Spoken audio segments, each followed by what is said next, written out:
And we are the Coalition, loud and proud, outrage porn-free, civilly disobedient media broadcasting live on the worldwide Coalition Radio Network at coalitionradionetwork.com.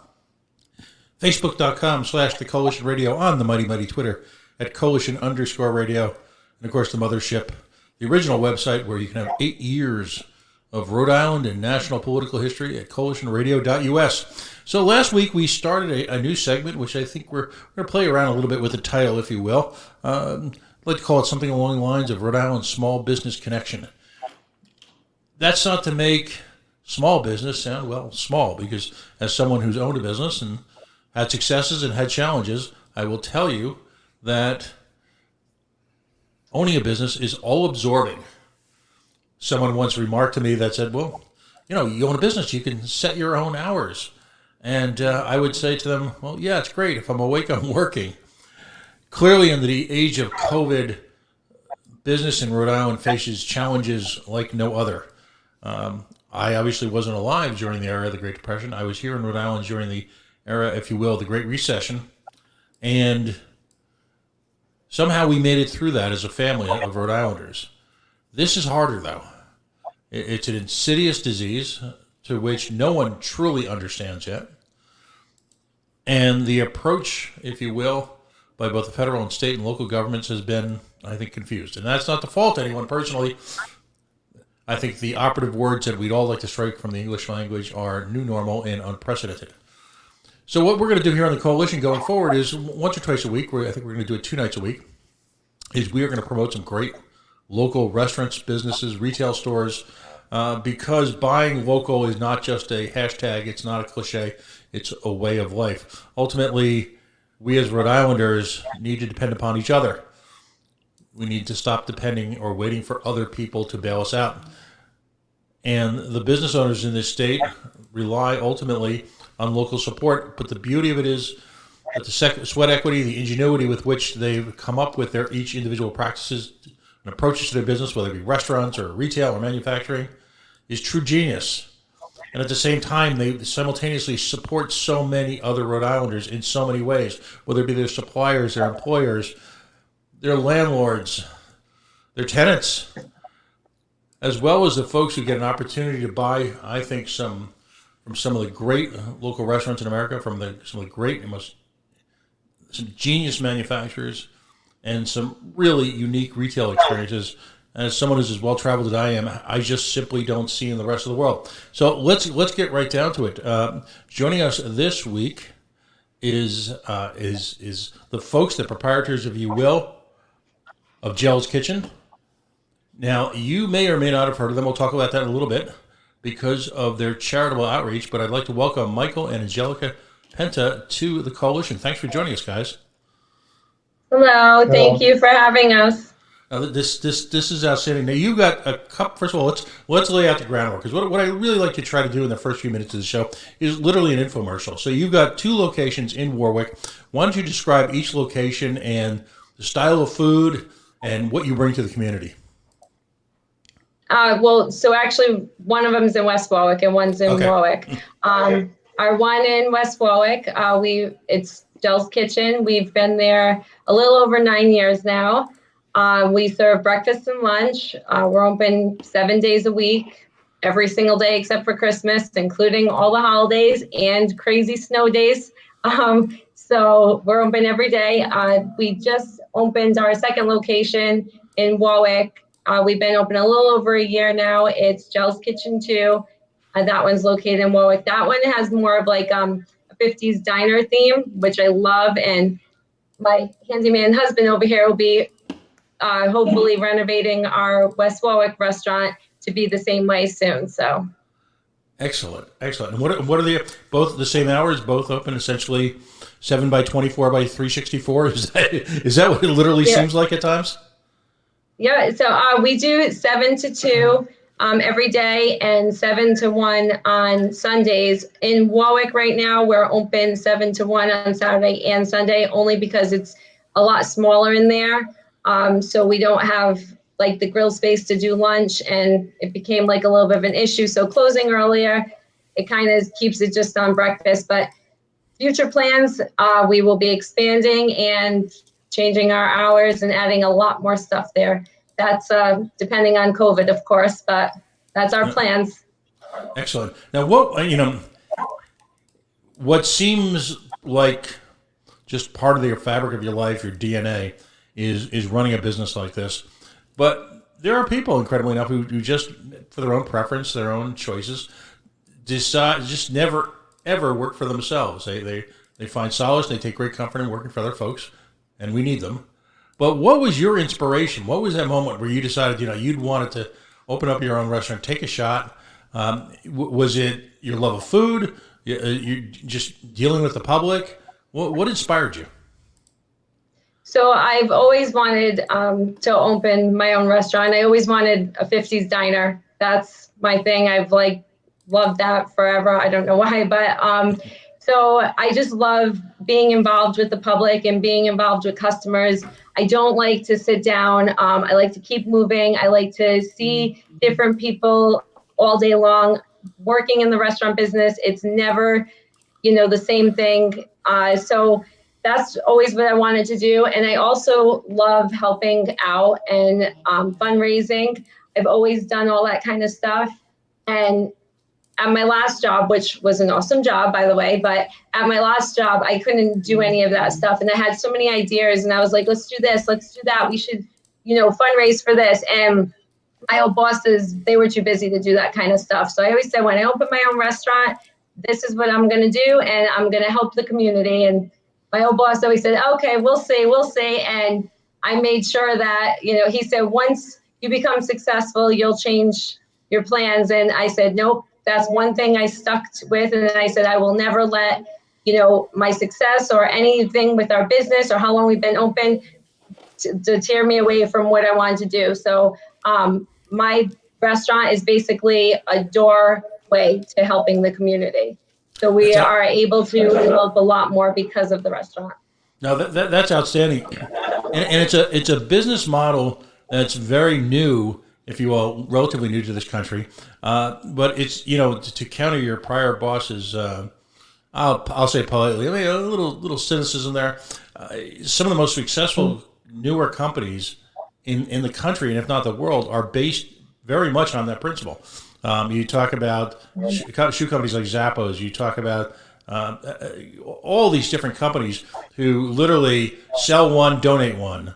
Literally, in some cases, have committed themselves to building projects in the parts of the world from where they source their products. And you became known to many Rhode Islanders just a handful of years ago. I remember I was listening, I think it was on the Tara Granahan show on WPRO, when you stepped up and said, I'm not, and this is kind of a mantra on this show, you'll notice, I'm not going to wait for anyone else to do it. I'm going to get involved in it myself. And as I remember correctly, that had to do with school lunches. Tell us a little bit about, if you will, that history. Yeah, so I have a huge soft spot for kids. And I have a 17-year-old son, and I always think of him if he was in that position. My husband was actually homeless as a teenager. So we've had talks about that, and that kind of, it builds off of that. But there was a Facebook post about a girl that was in the lunch line at West Warwick High School. She went through the line and she owed lunch money. So from what I was told, the lunch got taken away from her, thrown in the trash in front of all her friends. And basically she didn't have a lunch. So I was upset because you're throwing away food that is perfectly good. Just let her have it and put her, more in debt. But now you're keeping her in debt, and then you're embarrassing her in front of everybody. And to me, we're trying to teach our kids not to bully, but to me, that was a form of bullying. So that broke my heart that this girl was embarrassed and couldn't have lunch. So I was just like devastated. I was crying in the middle of a Wiener Wednesday when I found out about it. And it was like crazy busy. I couldn't even go wait on anyone because I was so upset. And I'm like, you know something? I'm going to open up my own account for the kids at the school, and I'm going to put money in there. And if anyone can't get a lunch because they owe lunch money, they can take it out of my account. Unfortunately, that's not the way it actually turned out.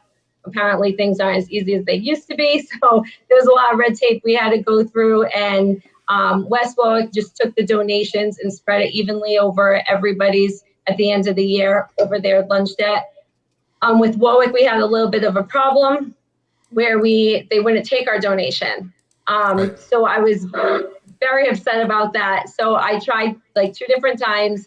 The guy just didn't want to hear it. He said, open a nonprofit, take applications. Otherwise, people will get upset if I give them money for their kids. They're all different things. And I totally understand it, but it was just upsetting to me. So what I did, you throw me off. Sorry, I'm sorry. I get thrown off for a second. But so he promised me that the lunches wouldn't get taken away from people, because right now they were just letting them go into debt as much as they could. And then they were still giving them a lunch. So he promised that wouldn't change until I figured out a way to make this all happen. Then my son was in Warwick schools. I randomly get an email saying that if your child owes lunch money, that it was going to be put, that their lunch would be thrown away and they would be giving a sun butter and jelly sandwich. So that upset me so much because he said he was not going to do that. So I posted something on Facebook, which ended up blowing up and actually making national news, which raised over $200,000 for the Warwick school. And then the school system, and then West Bay took it on, and they started a program for it. So I didn't have to do the nonprofit, which I'm so thankful to West Bay for doing that. So now basically, if you don't qualify for free lunch, but you qualify for heating assistance, you also will get free lunch through this program for your children. That's simply outstanding. The first thing I'd love to point out is, I know a number of people in the restaurant business, and again, I talk about being in your DNA. There's something that happens to cooks and chefs and food providers. Wasting food is immensely disturbing to you at its very core, isn't it? My dad taught me never to waste food. So my dad doesn't waste anything. If I don't finish something, I go, here you go, Dad. My dad would eat it. He said, don't ever waste anything. Right.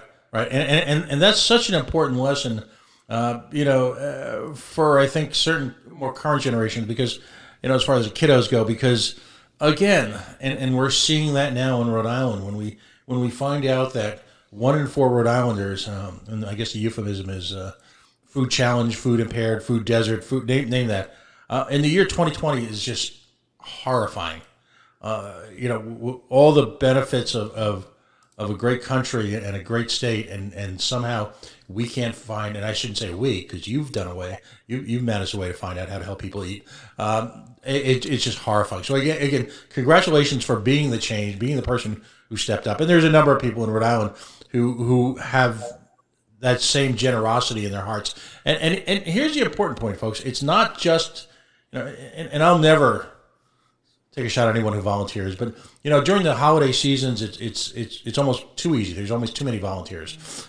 It's in that late at night when it's the later in the month, and folks who for a lot of reasons, and I'll always use the term there, but for the grace of God go I, who they've always been 1 or 2 steps away, get pushed over that edge. We're seeing that now with these mass unemployment. Who, that food assistance just doesn't quite make it for that last week. And that's all year round. That's in the heat of the summer. That's in the depths of the winter. And so, the political beliefs that I adhere to require something called voluntarism and volunteering. And if you don't want government to have to be responsible for it, then it's time for us as Rhode Islanders to step up and support each other. So you 2 restaurants. How's business, by the way? How are you doing during the era of dread COVID? Well, but I just want to go back one really quick. Without my customers and without our awesome community stepping up and donating every single time I do something, I wouldn't be able to do what I do. So a lot of people will always say, "Oh, thank you for what you do," or "Thank you for what you did," but it really isn't me. It is everyone that helps me. And without our community and our awesome customers, I would not be able to help the people that we help. So it really it's a big thank you to them, and I'm so glad that we have the community that we have. They're just completely awesome. Rhode, But business, go I was ahead. gonna I'm say, sorry. I was gonna say, Rhode Islanders are some of the most generous people alive, and Mhm. and you're seeing that during this period. You're seeing people reawakening their community spirit and just coming together as individuals like you and your customers. So yeah, tell us a little bit. How are things going during COVID? Well, right now we're down to 33%, which is horrible. We can only have us, I round up because technically it comes to 16 and a half. So 17 customers at our Warwick location and 26 at our West Warwick location, which is horrible. But luckily we have great customers, like I said, and they're doing takeout. They're still supporting us and coming in. But obviously our numbers are just like way different from last year. So I'm trying to do everything I can to make up for it. I bake pies, I bake breads. I'm now making chocolate bombs, the hot chocolate bombs. I do all kinds of different things to kind of keep our sales up and make sure that my staff has a job to come back to every single day. That's So, outstanding. Now, as far as restaurants go, if you were simply, and I don't want to diminish this, a remarkable philanthropist, that would be wonderful, but you wouldn't last very long. You still have to provide a quality product every day in a state where, quite frankly, people are used to eating well. Again, anytime I have folks in the restaurant business on, I remark how much time I've spent in the Midwest, and wonderful people, terrible food. You don't have the diversity, the breadth, the depth of restaurants, and the choices that you have here in Rhode Island.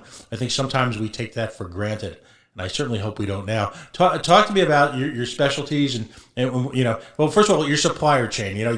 How much of it do you source locally? Because what I want to provide folks is a picture of the impact that you have not only on the community through your philanthropy, but also on the business community and why it's so important to source whatever you can locally.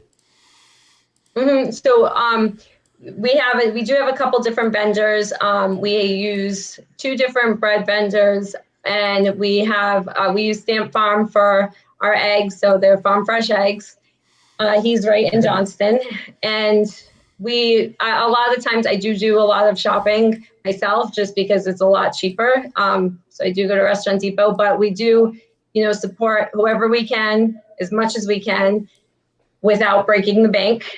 We try to also keep our prices low as well, but also provide good quality food. So my motto is, if I wouldn't eat it, I'm not going to serve it. And I tell my cooks that all the time. Like if they're serving a plate of home, like a side of home fries, and there's only not a lot, I'll say, would you want to eat that? Or would you want to pay that much for a side of home fries? No, put some more on there. So I would rather give out more and have happy customers than give out less and have them upset there's enough full. So what we're gonna flash up some pictures on screen of some of your entrees. Maybe you can give us a little description. You were kind enough to send us a bunch of pictures. Our super producer picked out a few that I think would play well on the digital screen. When it I comes hope you up, picked out one of my mimosas ones. I take pride in my mimosas. Oh, okay. Well, while we're bringing up some stuff, tell us about your mimosas, because when I was in my 20s, mimosas and I had a few fateful meetings, and I'll just leave it at that. Go ahead. I just like to get very creative. There you go. That's our apple cider mimosa. Wow. So I literally stay awake at night and I try to come up with all different kinds of mimosas and different flavors. Unfortunately, I come up with so many ideas all at once, and then I'll bombard my girls with 20 mimosas in one weekend, and they're like, "Stop! You got too many, or we don't know how to do this." So usually they like when I'm there when I make the fancy ones, but they do always make that one. So those are just orange, pineapple, strawberry mimosas. So those are very good too. But we had a liquor license, well, beer and wine. We had a beer and wine license in Warwick. I've been begging my husband for a beer and wine license in West Warwick for the whole 9 years that we've been there. And he gave me a hard time forever. So he did want me to get rid of the license in Warwick, and I made a deal with him that I would sell so many. Is it give me 6 months? I will sell so many mimosas. If I don't, then we can let the license go. Luckily, I ended up meeting that goal like within the first month.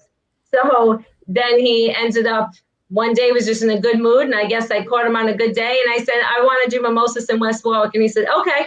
So I was like, what? I said, I better go apply for this license really fast. So we actually just got our beer and wine license in West Warwick as of last Saturday. Excellent. So we've only had it for a little over a week right now, so I'm super excited to have all different ones. This is actually our Warwick location. So we have a lot of antiques all around. I do have a jukebox. I don't know if you have that picture or not, but I do have a jukebox there, which is cool. Although everybody thinks it's a prop and not many people play it. But I have a lot of antiques around all on the walls. People like to come in and reminisce about the things and how much stuff has changed. So I love that about it. And eventually we're going to expand. My goal is, COVID's putting a little damper on everything, but I did have a 5-year goal, and I wanted to restore an antique diner and attach it to the back of it, because we do have an extra lot back there. That is my goal. I don't know if it's still going to be 5 years or not, but I'll make something happen eventually. No, that's outstanding. I wanted to ask you about the drink service. Are you able to do the takeout with your mimosas? Yeah, so right now we are allowed to. We have to give them a sealed bottle of the champagne, which we have the little bottles, so it works perfectly fine. And then we put the juice on the side. Wow. So they are allowed to get them. How important has that been? You're a professional restaurateur. You've been doing it for years, both pre and now during. How important has that been to your bottom line to be able to sell drinks to go? Well, so the problem with breakfast is there's a lot of people that don't actually want breakfast to go. So to go really, really, really hurt us. Without the PPP loan, honestly, we would not have gotten through what we went through. I would have made something happen no matter what, but the PPP loan actually kind of saved us.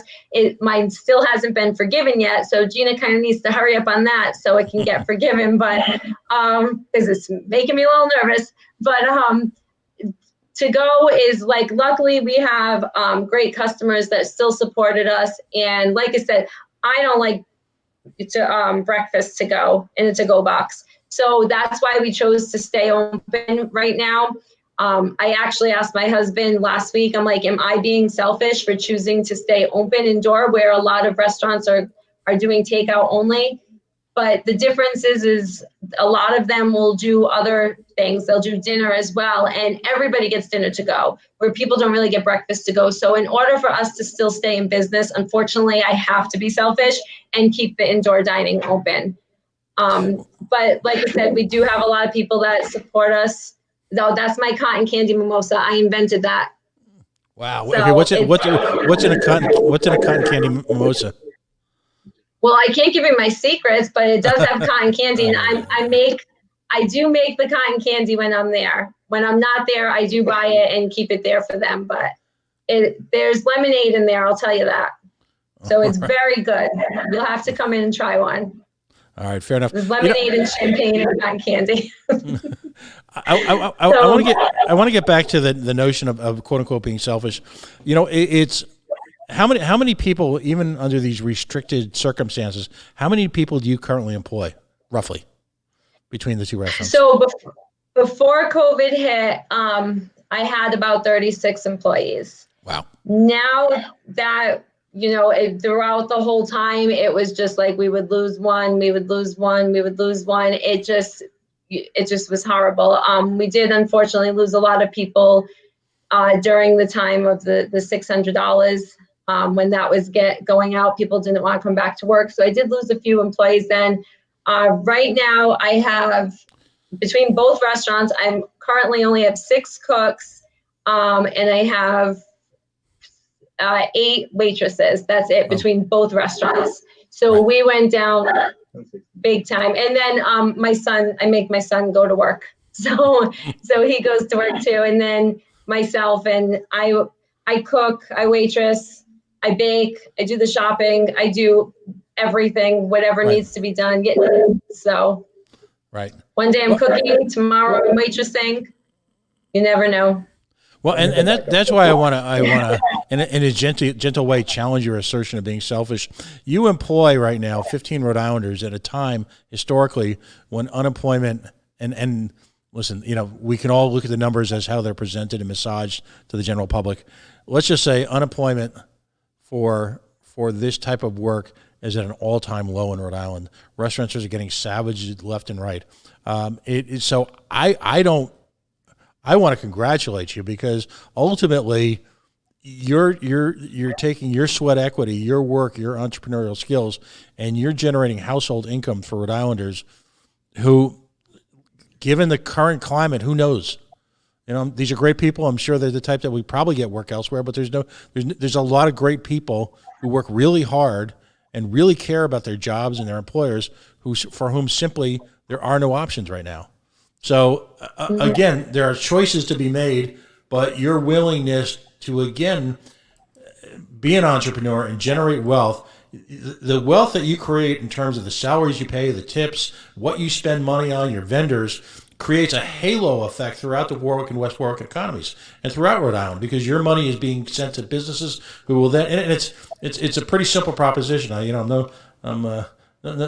pretty much a Captain Obvious here, but every time you spend money on a vendor, well, that means their families get to continue to work and they get to profit. And that's, to me, in times like this, the people who are able to maintain and keep open their businesses, particularly in the food environment, are heroes just like the first responders. Because, again, you on a daily basis, you put up everything you've got to run this business. We got a couple other choice of entrees here, Jeremy. So I actually am going to be needing cooks and waitresses. So if anyone's watching this and they need a job, they can come apply. Unfortunately, I don't want to hire anybody this second because I mean, come on, face it. You really think this is going to be 2 weeks? I think it's going to go on a little longer than 2 weeks. So I don't want to promise somebody a job and then say, oh, but I can only take you on 1 day a week or 2 days a week right now. So I'm just making it work and overworking everybody I have right now. Yeah, no, it's hard, and for the people that have stuck with you through thick and thin, you need to take care of. I mean, there's a loyalty that goes along with working through a business through difficult times like this. That's mutual. Oh, can I tell you? I found out who was really there for me, and I'm not going to get into it, but it wasn't the people I thought would be there weren't the ones that were there for me.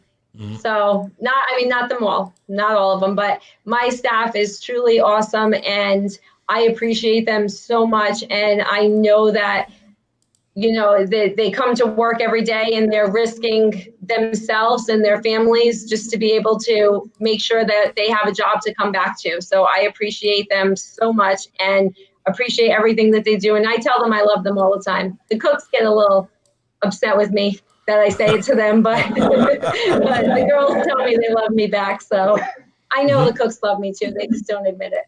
Right.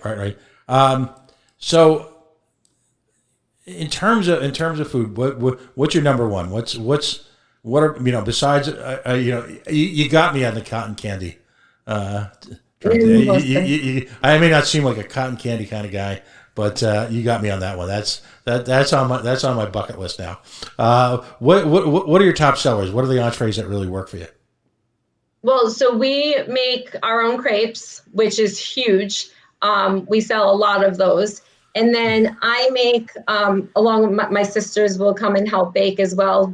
But we make our own bread, like banana bread, zucchini bread, apple bread, pistachio bread, blueberry, chocolate chip, all different kinds of breads. And then we turn them into French toast. So that's like our banana bread French toast is a huge seller.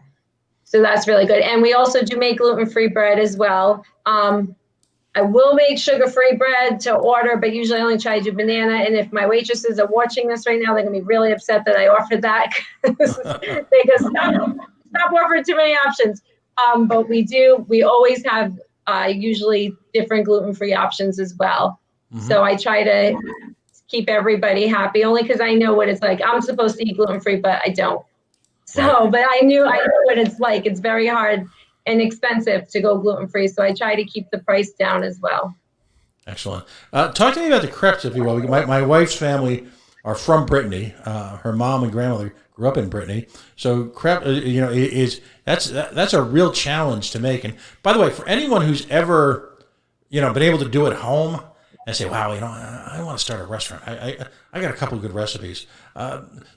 To me, the art form is in your ability, and I don't know how you guys do it, to generate that wide variety of entrees and meals on the fly. So, a crepe is it's a challenging. It's not you're not taking them out of a bag. You're making them, and it's. Talk to me about that. And where do the recipes come from? Are these recipes that have been handed down? Some of them are your own? Yep. So some of them are on. The crepe recipe actually came from the guy that owned it before us. So I can't take credit for that one. But he gave it to us when we bought the restaurant, but we make them on the grill. So they're a little bit different, but you have to make them right, because if you don't, they're too thick. They can be too thin. Those are the crepes right there. My favorite is the strawberry, and I like them with the frozen strawberries, not the fresh, because you need that little bit of juice in there. Right. So, but we also make a pork pie. I make them, and one of my customers gave me his mom's recipe, and I did tweak it a little bit to what our customers like. But I don't know if you like the pork pies there, or French meat pies, Canadian meat pies. People have all different names for them, but if you've never had one, or if you do have them, definitely try one of ours, because I actually don't eat pork. So I don't eat the pork pies, but everybody tells me that they're the best that they've ever had, or just as good as their grandmother's, or just as close, because they can't say that their mom's isn't, that mine's better than their mom's. So they'll tell me that. But I actually have one customer that comes in and says if he had to choose one food to eat every single day for the rest of his life, he would choose the pork pie. So that's very good too. I was making them, here and there. Then it went to once a month. Now I literally make them like every week. And I made like a huge batch today, and they were sold before they even came out of the oven. So I couldn't even post them. But we do sell a lot of those, and we sell them very fast. All right. And by the way, I'm looking at some of your reviews, some of the things people talk about, and I know this is maybe challenging during this time. So this is actually a two-part question. Things like fish and chips, and have you had to give up on certain foods because of supply issues or because of COVID? Well, so our fish and chips, our Friday menu in West Warwick was actually like a little too big, to be honest with you. And we used to do the whole clams with the bellies. And we stopped doing that because they were way too expensive. And if we didn't sell them, we were throwing them away, because we try to, make sure our seafood is fresh every week. So I didn't want to overcharge or charge too much, and we didn't want to waste them. So that was definitely something. Everything has gone up, and I haven't raised my prices, because I'm trying to just hope that I would rather go off of volume. And rather have, 10 extra people a day than 10 less, because my prices are too high.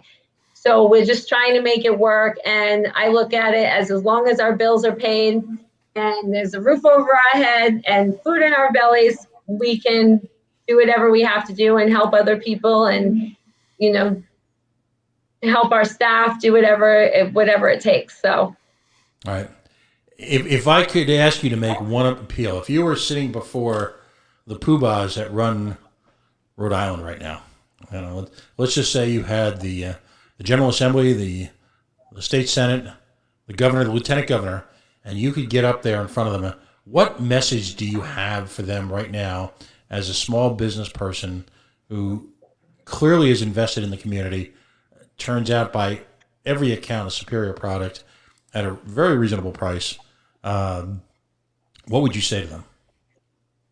So I actually wrote like a 9-page letter to the governor. I wrote a couple different ones because I was just very upset. But one of my biggest things that I say is, I mean, before COVID, if you went to a Little League game, what did you see on the kids' shirts? You saw all small business names on those shirts. You Right. never saw, I don't want to say, names, but you never saw a big box store. You never saw like these huge stores that are everywhere in all different states. You saw mom and pop businesses, little stores, the people that keep the community going. When we did something where we fed the kids in West Warwick at the beginning of September because the school stopped doing lunches, and all the small businesses stepped right up and donated. They're like, well, let me give you food. Let me do this. I called some big box stores and they said their donations were done for the month. They couldn't even give us a loaf of bread to make peanut butter and jelly sandwiches.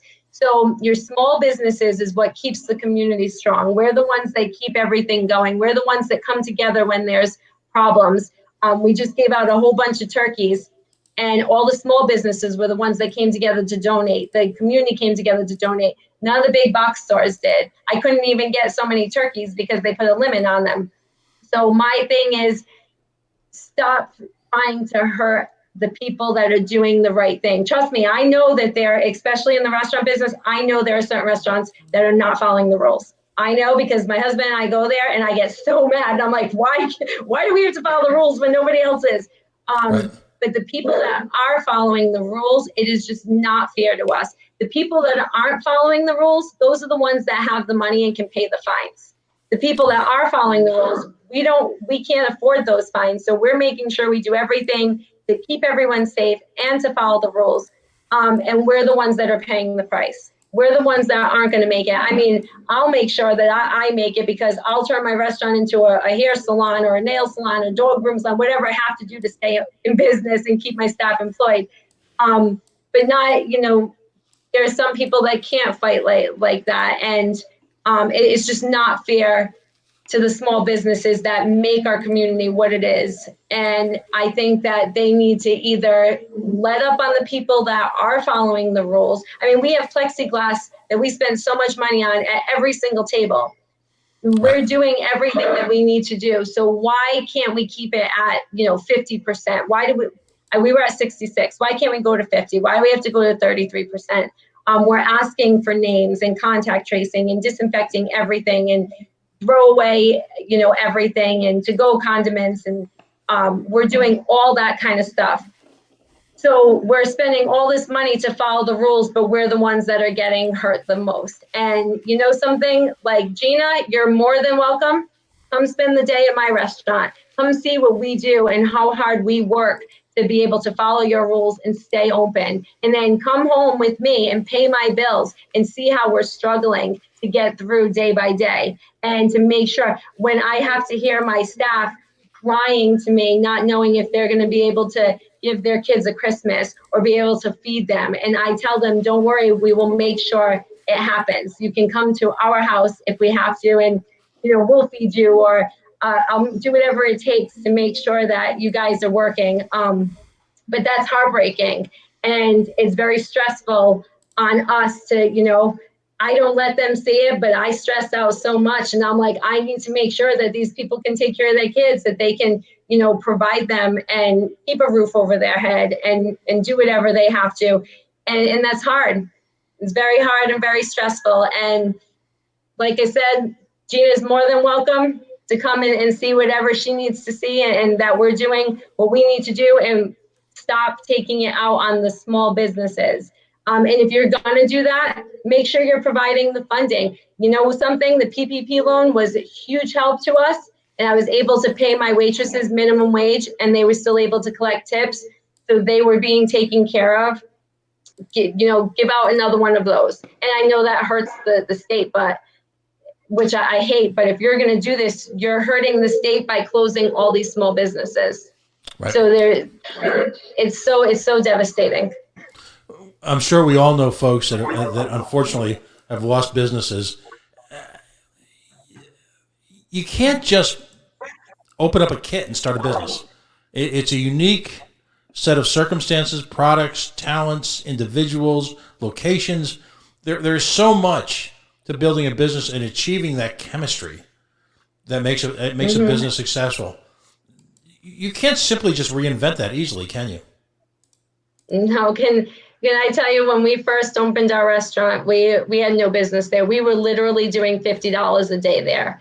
And the first 2 weeks I cried and I was like, what did I just do? I just spent all our money. I just invested everything we had.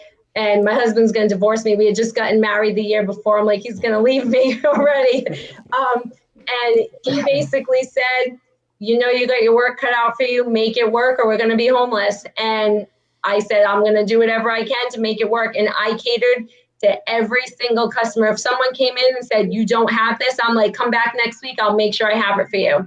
Oh, I want this. You don't have it on your menu. I'll make it for you. Do you make this kind of pie? No, but I will learn how to make it and I will make it for you the next time you come back.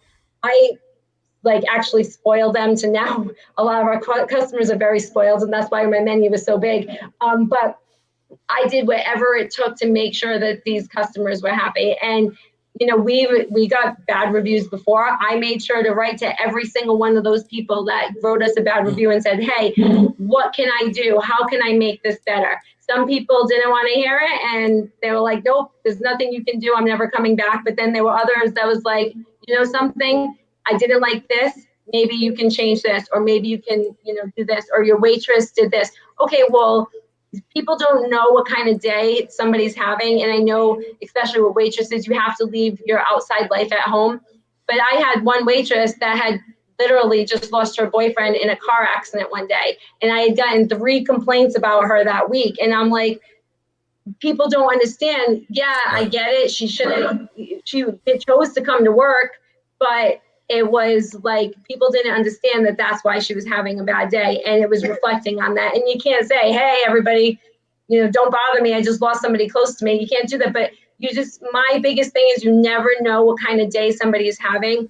So before you write a review, maybe talk to the owner and let them talk to their staff or whatever the case is. But I wrote to everybody. I, did whatever I could to make sure that they were happy and repeat customers. And there's some customers that told me they were never coming back again that are my everyday customers now. So it was worth reaching out to them. But people don't realize how hard it is, right, especially right now. No, I think folks, when you look at the frontline workers, whether it be in supermarkets, whether it be in restaurants, whether it be in any retail environment, I think folks need to take a little chill and understand that now more than ever, what you refer to is true. There are so many hidden dramas in people's lives because of this situation that, quite frankly, most people don't want to share with others. They don't want them to know their challenges. But at the same time, we just need to be a little kinder and a little gentler to folks around us. And I can be pretty gruff at times, but step back, put yourself in the position that they are in. That person who's working at a cash register, who literally is standing for hours at a time with short breaks, and having to bear the ire of somebody who is enormously upset over something which has literally, a day later is forgotten. Yet at the same time, you've left behind someone in rubble. So I think you're right. We all need to be a little kinder on this. Give us, we call this portion of the show shameless self-promotion. So tell folks how they can find your restaurants, and then, where they can see you on the web, and how they can order to go. And just as importantly, before you go, and I'm not going to tell you when I'm coming, and you won't recognize me, so it'll be okay. Tell me what a big guy like me, who breakfast is the only meal that matters, what I should order in addition to my cotton candy cocktail. Well, I'm going to know it's you because you're going to get a candy mimosa. But I want to back up for a second too. So about everybody being kind. One thing that we have a huge problem with is the people yell at the staff for wearing mask, for like they don't want to wear a mask. And when the staff says you got to wear a mask, I'm not going to put a mask on. They get upset with us about taking their contact information down. Right. People don't realize those aren't our rules. Don't take it out on the staff, which is very upsetting. But then, we're located, so our Gels Kitchen in West Warwick, we're at 1745 Main Street in West Warwick. We're across from Famous Pizza. And it's right at the end of Cohesive Road, but right before Tiogav. Right before it turns into Tiogav. And the number there is 401-821-7285. Our Warwick location is Gels Kitchen 2, 3003 West Shore Road in Warwick, 401-773-7113. And our website is gelskitchen.net, where you can find everything on there. I usually update everything myself, so I've been getting complaints there's not an updated menu on there. I will get to it. I will do it. And what final thoughts? What's the official big guy breakfast? At Gels Kitchen. What do you suggest I order? We have a platter, and it is eggs and 2 strips of bacon, home fries, and you can get your choice of a waffle, 2 crepes, 2 French toasts, or 2 pancakes. So wow. We do have very, very good pancakes as well. So you can even do, like, if you want to, you can do like 1 pancake and 1 banana bread French toast. So we'll cater to you, whatever you want to do. So, or you can do 1 zucchini bread and 1 apple bread French toast, whatever you want to do. Oh, and we have homemade hash. Very, very good homemade hash. Oh. So get a side of that too. All right. So I'll be down in about an hour. And Angelica, a.k.a. Gel Penta, and Michael Penta, they are the proprietors of Gels Kitchen and Gels Kitchen 2 in West Warwick and Warwick. They are the epitome of the Rhode Island entrepreneurial and family spirit. Their business delivers to the folks in the community great food with an eye towards supporting the community, while at the same time, through these challenging times, maintaining a staff that's family unto itself. I nothing but the best to you folks, and I hope we get a chance to meet soon. All right, thank you. I'll make sure to make your mimosa for you. Okay, that's outstanding. Going to sign off for tonight. We are the Coalition. Tonight we've done our weekly focus on local businesses. I hope you'll join us on Tuesday nights for this session, when we spend a half hour, an hour talking to folks about their passion, their businesses, their impact on the community, their products, literally everything, as we say on the show all the time, that's part of their DNA. We are the Coalition, loud and proud, outreach, porn-free, civilly disobedient media, broadcasting live on the worldwide Coalition Radio Network at coalitionradionetwork.com, facebook.com/the Coalition Radio, on the mighty Twitter at coalition_radio, and the mothership at coalitionradio.us. Now, if you have a business in Rhode Island and you'd like to participate in this, there is no charge. We will not try to upsell you expensive advertising contracts. We simply want to hang out and find out what makes you tick, what makes your business special, and why you've invested literally your life in it. Reach out to me at pford@coalitionradio.us, or find us on Facebook or Twitter or wherever. We're everywhere. Or you can find me Wednesdays or Thursday afternoons on what I call my afternoon date with Gina at the Veterans Memorial Auditorium, where I try to figure out what questions I can ask Gina Armando that'll really, really annoy her. It's a gift. Stay tuned. Be safe. Have a wonderful night, and we'll see you.